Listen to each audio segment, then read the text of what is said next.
Hello साथीहरू सबैजना नमस्कार है।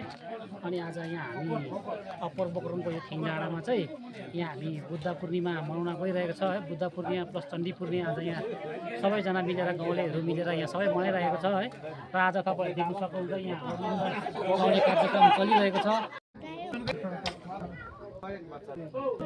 लुम्बर लाउने काम है तपाईँहरू देख्न सक्नुहुन्छ। यहाँ चरु पोल्ने काम चलिरहेको छ हो। यता बुजुर्ग गर्नुहुन्छ गाउँले दाजु, यता केही भन्नु छ कि भन्नुहोस् दाजु। तपाईँहरूले आज चाहिँ होम लगाएको चाहिँ यो सधैँभरि सालभरिको आफू यहाँ दशहरा ग्रहहरू चाहिँ यो यहाँ होम लगाएर चाहिँ भस्म गरिदिँदैछ यसमा एकदम। यहाँ सरकारबाट पनि एउटा एक दुईवटा केही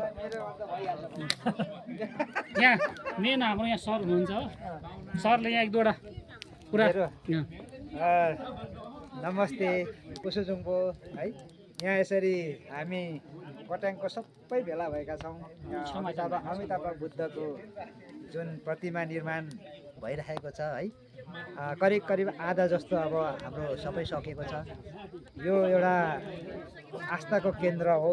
सायद यो ऐतिहासिक यो के भने तीर्थस्थल बन्न जानेछ। लाचेन खेन्टुल निपुणको आदेशमा यो यहाँनिर प्रतिमा निर्माण भएको छ है।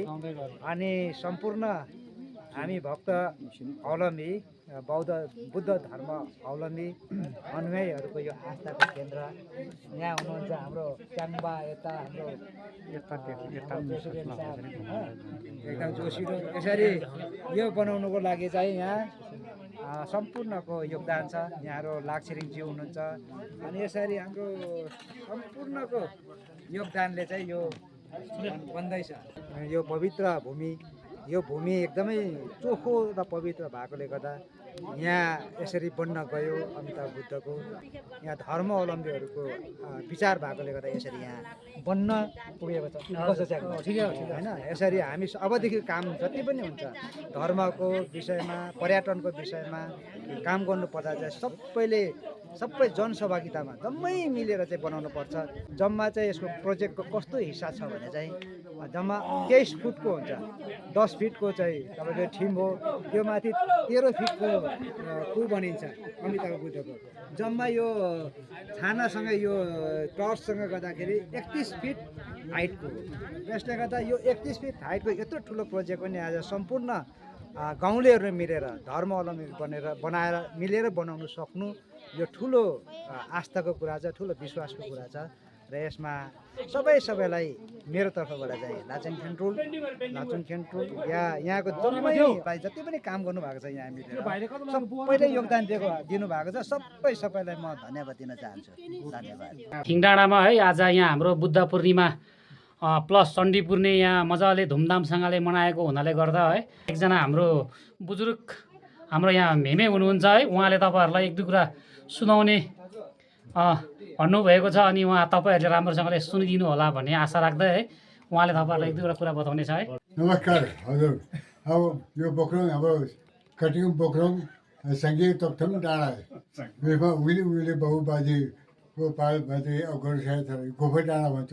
फुलबारी जस्तो फुल फुलेको जस्तै हाम्रो जीवन मन फुलेको हो। यस्तै किसिमले हाम्रो गरिरहनु परिरहेको छ। अब टुरिस्टहरू सबै अब आउनु सक्छ होला। के भन्छ अब यसो एउटा जय भगवान् जय बुद्ध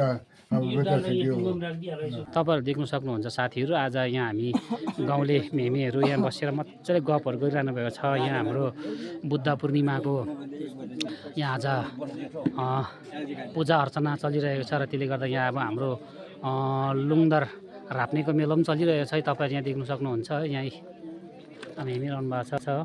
सुरु भइसकिसकेको छ अब यहाँ हाम्रो हो पूजा अर्चना धुमधामले चलिरहेको छ हो।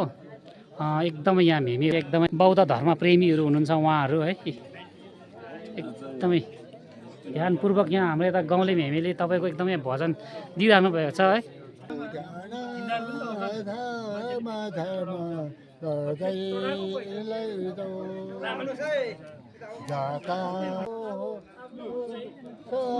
आज यहाँ अब एकदमै लुङदर हाप्नेको मेला अरे साथीहरू सबैजना मेला यस्तो चलिरहेको छ। तपाईँहरू देख्न सक्नुहुन्छ लुङदर हाप्नेको कार्यक्रम चलिरहेको छ साथीहरू। यहीँ देख्न सक्नुहुन्छ है यस्तो छ आजको यो डाँडामा है अब धेरै धेरै मान्छेको उहाँहरू खेन्टुलहरू हुनुभयो अनि मामाहरू गाउँ साथै सबैको कारणले गर्दाखेरि आज हामीले यस्तो राम्रो पवित्र जग्गा भयो योलाई है यो जग्गा पाउँदैछ हामी एकदम भाग्य यस्तो राम्रो अब आजको चण्डी पूर्णिमा पनि भन्छ है पाउँदैन है तपाईँहरू आउनु भएको छ आज यो लुङदा राप्ने गर्नु गइरहेछु है हाम्रो पर्सनलमा तपाईँहरूले एकदम राम्रोसँग सम्झ फ्यामिलीको लागि है यो अब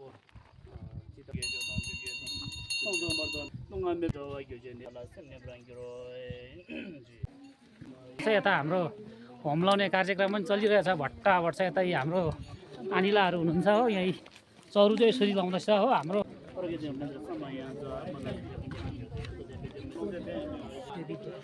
अहिले चाहिँ तपाईँहरूको यहाँ खाजाको क्रम चल्दैछ यहाँ एकदम छो प्रसादको कार्यक्रम पूजापाठ सकेर चाहिँ यहाँ खाजाहरू खाँदैछौँ हामी है आसेङहरूलाई यसो यहाँ नुनहरू खुर्सानी के लाग्यो के लाग्यो ए हो दाजु आगोलाई के रोटीहरू ए हो